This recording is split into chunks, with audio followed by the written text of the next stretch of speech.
Hey everybody. Today I have something interesting because this was actually the gift that I got from Ethan and Aaron. Ethan of Rat Motion Studios and Aaron, the father of Ethan of Rat Motion Studios. God, that's like a Planet of the Apes title. Kingdom of the Planet of the Apes. It's like it's, you might want to add another of the just for good measure. I love them movies. But anyway, so this is a modified Xenozilla. I call him RiiGii. Well, really, his name is spelled RiiGii, but I call him RiiGii for, well, simplification. And I figure after you modify something so much, I mean, it's more or less you just call it whatever the hell you want.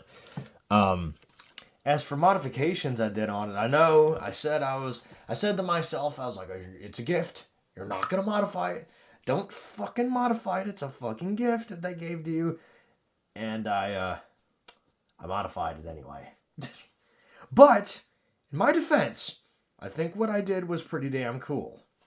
So to begin with, just paint touch-ups here. The white was a little more warped.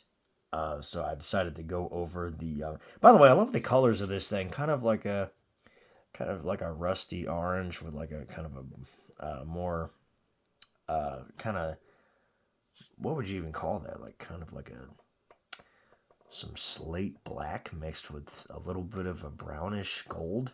Yeah, I really like that color. Is my point. But yeah, I touched up the white. Ends about there. Goes back on the tail spike here. This, from what I remember, was, and I'm kind of hiding a little bit off camera what the more important stuff that I did, and I'll show that to you in a second. You get a glimpse of it, though. Pretty much the backstory behind this lovely beast is, essentially, I was at that contest, that custom figurine contest, and, I think that was I'm getting my words jumbled up. That I believe I did videos on. I think I did 2 videos. Mine the squeaky chair in the background. I promise that ain't my ass. But anyways, what is it? I did the Chimeran Jersey Devil, and I did the Hadrosauria Rex. Yeah. What was it? And Ethan, I think, with the help of his father, made a Millennium. Yeah, Millennium figure from Godzilla 2000, which is made out of all sorts of stuff. I think tinfoil and some other stuff. It looked really damn good. I'm not gonna lie. It looks pretty damn good. Honestly, it looks better than the Bandai one. And I said, that's true craftsmanship right there, And I know, something may say like, his dad helps him and all that. And I said, well, still, I mean, you got to start somewhere. I mean, I don't have help with any of my stuff, but that's besides the point, I had to start from nothing and build my way up, Hell, if I had some assistance, who knows what I'd be doing right now. All sorts of crazy shit. Then I guess when you break it down even further, I did have assistance because everybody was like, oh, why don't you try this tool? Why don't you try that tool? I'd give the tool a try, and then I would get really good at it, and I'd incorporate it into my crafting, So either way you think about it, I did have assistance in one way or another. Did anybody physically help me make the things? Not really, no. I know at the very beginning, my dad was trying to make them for me, and I got so fed up with them because he wouldn't get them right. I said, you know what, fuck it, I'm doing it myself, and that's kind of how it all began. But then my dad goes and tells me, oh well, I did that on purpose. Yeah, sure you did. Maybe he did. I don't know. I don't know. Sometimes I think he's craftier than I give him credit for. Then other times he's about as crafty as I think he is. But hey, it's whatever. History's history, and it's followed up to now. If that makes any sense. But RiiGii here, he's a Xenozilla that was given to me as a gift by Aaron. He seemed like a decent guy, you know. I mean, he gave me a free figurine. I mean, that's pretty great. He said because I support his son. I said, yeah. Well, I mean, he does pretty damn good stop motions, you know. Shit, and he did them before I started doing stop motions, you know. So again, you know, that's what's up. You know, I mean, hell, I got to do more. I'm still setting up my whole little atmosphere here. I got to get some cardboard. I want to lay some cardboard out right here. Um, you know, kind of dress it up a little bit more before I go. Plus, I want to make a rig that could hold creatures on wires. But I'm getting distracted. You guys know that I ramble on and on, though. So, you know, the people who are accustomed to this channel are, what is it? They're already adapted to the fact that I'm a motor mouth and I often talk for minutes on end before getting to the actual thing. And that ain't for whatever stupid ass reason people think, oh, he does it for the fucking length of the video or whatever bullshit. No, it's just because I like to talk. I've very few to talk to, so you know, hey, I like to get it out. But here's what I did. As you can see, it's very different from originally. You know, originally it was more just like a straight up xenomorph. You know, like it had like the smooth dome, you know, and you know, the teeth were all normal sized. But what I did was essentially, or what I tried to do in the beginning was, I tried to cut a hole into the back of his throat there. You can see it there, because I wanted to have a mouth. Like I had a little Godzilla head, like a NECA 2014 Godzilla head. I had a spare one of them heads, and I wanted to make it to where it was like the little mouth coming out of the big mouth, like a classic xenomorph, but it would be like a Godzilla's face coming out, and I thought that'd be so cool, but it didn't work. No, the head was too big. Tried shaving down the head a little bit, it still didn't fit. Tried making a hole bigger, still didn't fit. And then then the head got stuck, and then I used these pliers that had way too strong of a grip, and it had way too rough of teeth, and it ended up destroying the neck of Godzilla's face. Terrible. I could have used that face for something else. It's a damn shame. Still have the remnants of it, though, so you never know. I can go back and fix it maybe someday. I don't know where the bottom jaw is, though. But that's besides the point. At that point, I kept looking at it, and I said to myself, you know what? Because of the dome, I said, man, it's so plain, the dome. What if I put a big eye there? You know what I'm saying? Like a Cyclops. Like, you know, Ray Harryhausen style, you know? But as this thing. And, I even asked my dad, he's like, oh, I wouldn't go doing that. It looks awesome, you know? Don't go messing with it. And, of course, I went and messed with it. You know, just because I was like, you know what? I'm just too curious to see what the hell that looks like. And, I saw it and I said, holy shit, that looks awesome. So what I did was you know, because the hole in the back of the throat was already there, I put the eye in there, right? And I then stuck my finger up the throat and back there to kind of adjust it properly. And, yeah. And then I put a little bit of resin in the back to keep it from going anywhere. And the eyeball itself, you're probably thinking, oh, Chance, there's no way in hell you painted that eye. And you'd be right, I didn't. That eyeball has a backstory all in and of itself. I already know somebody watches is like, shut the fuck up and get on to the creature. Listen, it's the backstory. You gotta let it brew, you know? Everything needs to be explained. But anyways, what was it? The eyeball came from, let me try to think. One of the Christmases ago, my dad got a Grinch costume, and it was terrible. It was god awful. It was for like a Christmas party we had a while back. And it came with eyes. Who the fuck makes a face mask that has eyeballs in it? Instead of like little eye holes for you to actually see. Like you wouldn't have been able to see through the damn mask. And my dad popped out the eyes to try to see if that would work. And he still didn't like it. And he said, hey, can you use these for anything? I said, I'll save them. And lo and behold, that's what I did. I saved the Grinch eye and put it in this dude. And I think it looks pretty damn cool. But as for the teeth, the idea came to me when... what was I watching? What was I thinking of? I think there's a movie. There's an Asian movie, that has this sort of flying xenomorph like monster. The Seventh Curse, I think it's called. Yeah, the Seventh Curse, and it has this weird xenomorph looking monster with big fangs, if I remember correctly. I'm not entirely sure if it had big fangs, but I think it did. And that's the idea, I think, stemmed from there. And then I was also watching Brandon's Cold Movie Reviews, and he was reviewing Vampirella, and I said, you know what, I wonder if that would look cool on this thing. So I went for it, of course, and I made him these big fangs. How I did that was I took a toothpick, and I jammed it in there with some super glue, and then I used resin, and slowly, layer after layer over time, I slowly worked it into the shape of a fang. And it looks pretty damn good, I'd say. Of course, this one's a little lopsided. You know, it's not as sharp looking, a little thinner.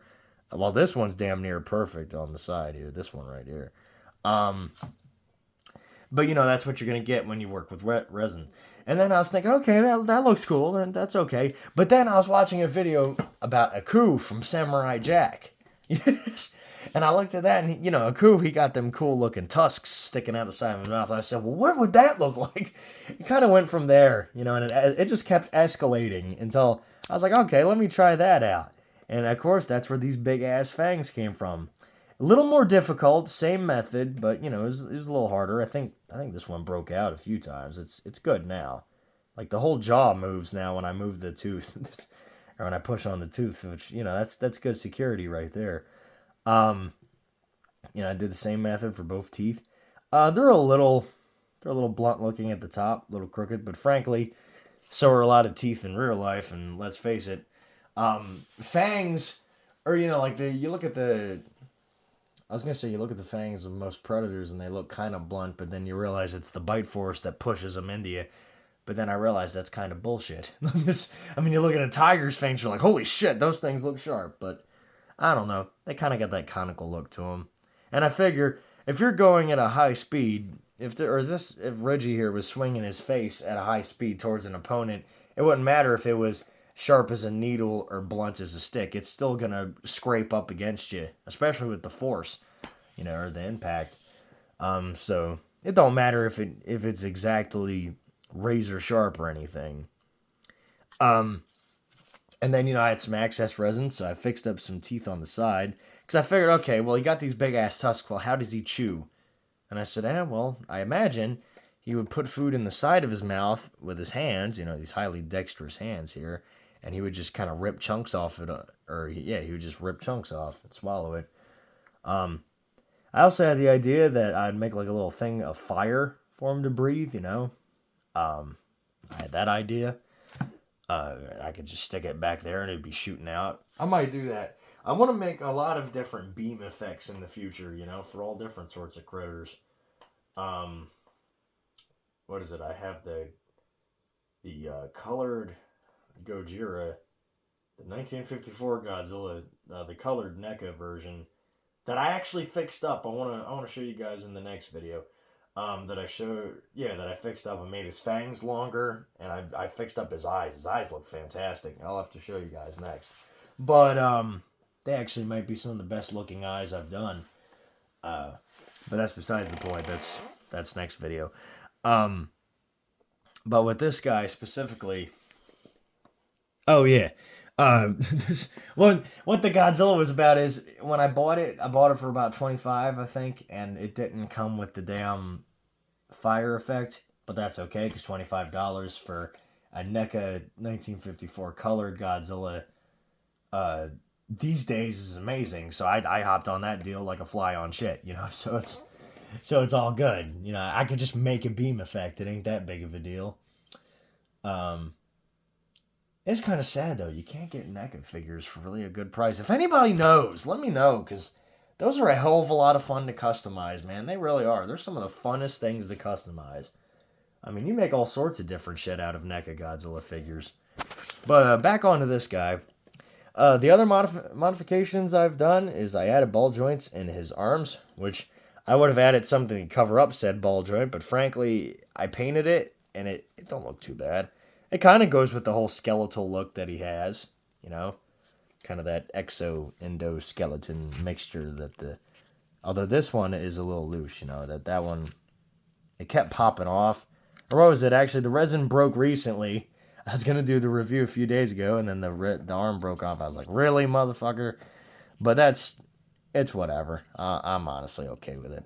I'll get some resin on it in a few days, you know, fix it up. But here, since the arm pops off, this part could actually come out too. So you could get a double amputation if you were having them in a battle. Have something rip his arm off or something, beat him with it. As you do. But yeah, the articulation's a little stiffer now that the paint's on there, but that's a fine trade-off. I mean, it still moves decently. It gets the idea. Or yeah, I mean, it gets the job done. Then I painted the palm of his hand in the same kind of orange. I thought that looked cool, you know.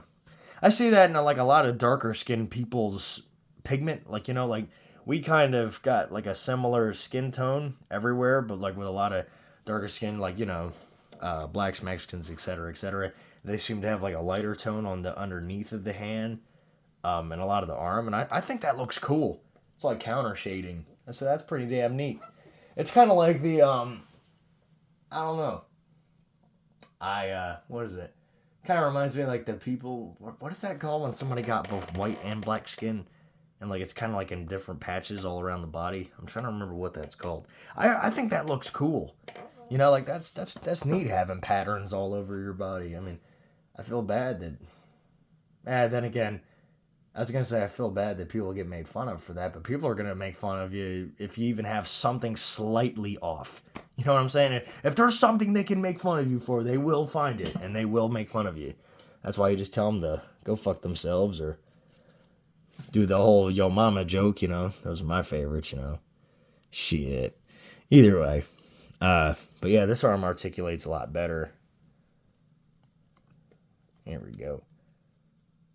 Get them all all sorts of positions. You know, you can kind of scratch his head. he's like, oh God.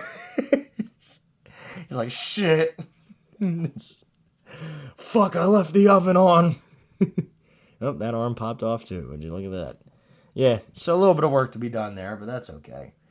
And then, you know, the whole shtick.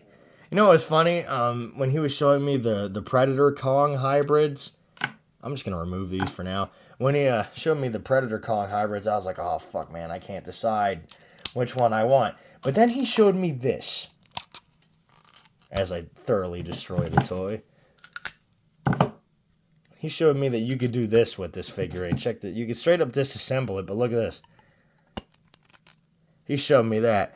And I went, whoa! Like, you know, that blew my fucking mind at the time. I said, holy shit. I mean, it's a little off, but that's okay. Look at that fucking cool shit right there. You could have it like a straight up big ass larva thing, like a stubby serpent. Stubby serpent Reggie.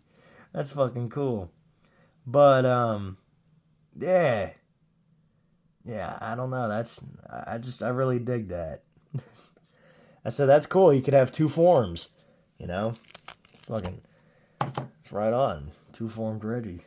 But, I don't know what else you could do. I mean, you could, what is it? I guess paint job, man. We can go on the paint job here.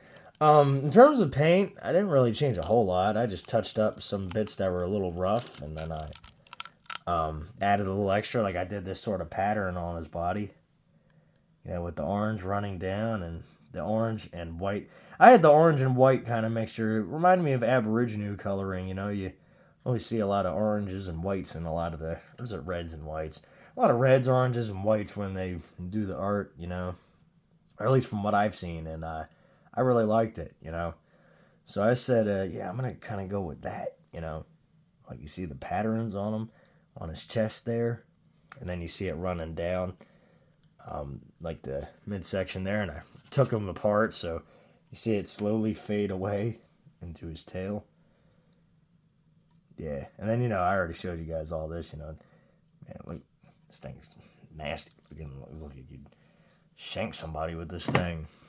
I mean, it's all sort of like a silicone feeling rubber. I'm not really sure what kind of material this is. I think it's vinyl. Yeah, like some sort of silicone vinyl or something like that. You know what's funny? I worked so damn hard to keep this eyeball clean. And there's a little speck of paint there. I mean, it kind of looks like an eye catch, so I'm not worried about it.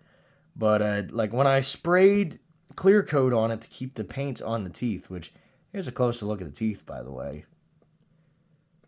I think it turned out okay. Yeah, it's not bad looking in my personal opinion. Not the best looking, but not bad looking. Like I said, you guys are more my judge. Also, the teeth close in pretty well. The one fang here kind of scrapes up against the tusk, but that's okay. I'm not worried about it. Yeah. God, look at that. That's cool. Yeah, you can see a little bit of movement as it adjusts, but I'm not too afraid of it breaking or anything. Actually, I wonder if you could see that in the slight transparency of the teeth. Not really. Kind of reminds me of like a Pyara fish. If anybody knows what I'm talking about there, like the big fish with like the big gnarly tusks. I want to make a figurine of one of them. That'd be cool. But, yeah, that's kind of what it reminds me of now. That, you know, the whole, I am a cool. Yeah. Like, foolish samurai! Fuck. He's probably my favorite villain because he's such a dick.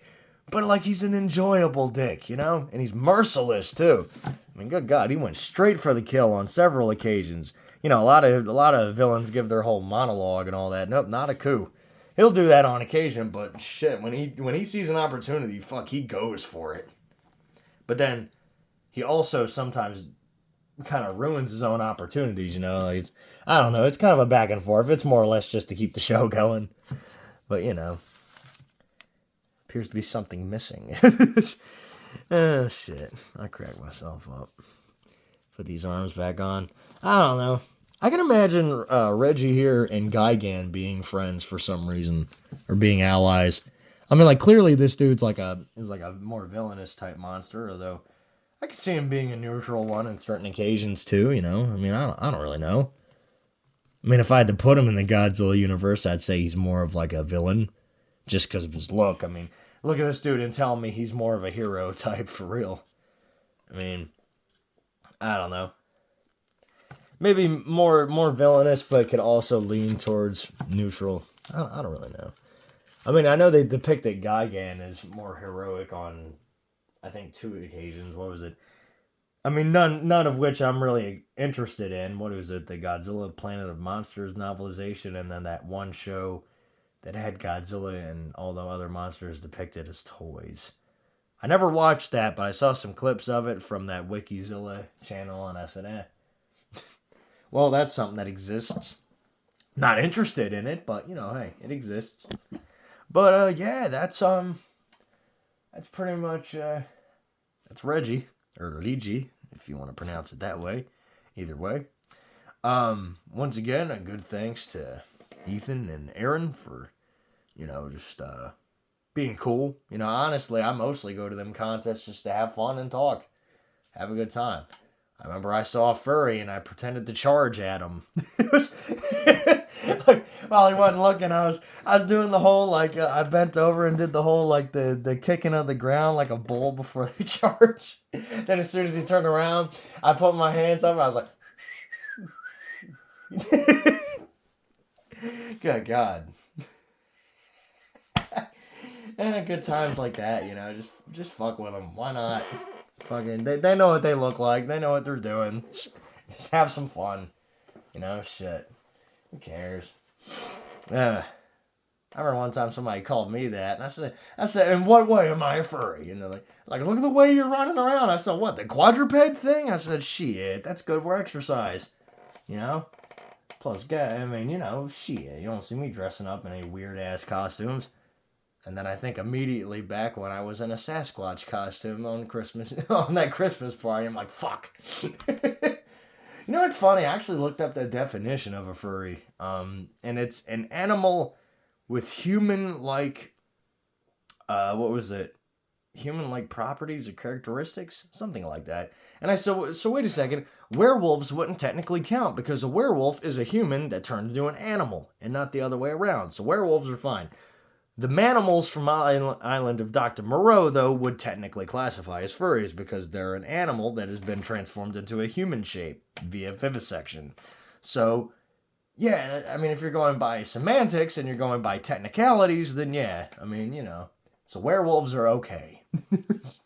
And I still like the manimals from Island of Dr. Moreau because it's a cool concept. I mean, not animals being vivisected horribly and then turned into something they shouldn't be, but more just the fact that there's, you know, what was it? It was, I don't know. It was just interesting how they were depicted, because they are mostly pretty decent from what I remember in the story. Yeah. Except for the hyena swine. He was kind of a dick. he was cool, but he's kind of an asshole, but, you know, I mean, hey. I guess when your friggin' creator is goddamn Dr. Moreau, I mean, if you turn out halfway decent, then that's good for you, man. Fuck. That dude was a piece of shit. Go taking innocent animals and cutting them up and vivisecting them into a human form. That's just fucked. Good God. That's terrible. Making something be something that it shouldn't. It's like, jeez. What you gonna do, though? I might make a few of the manimals. It's on a different subject. All right, I'm gonna end this goddamn video before it gets ridiculous.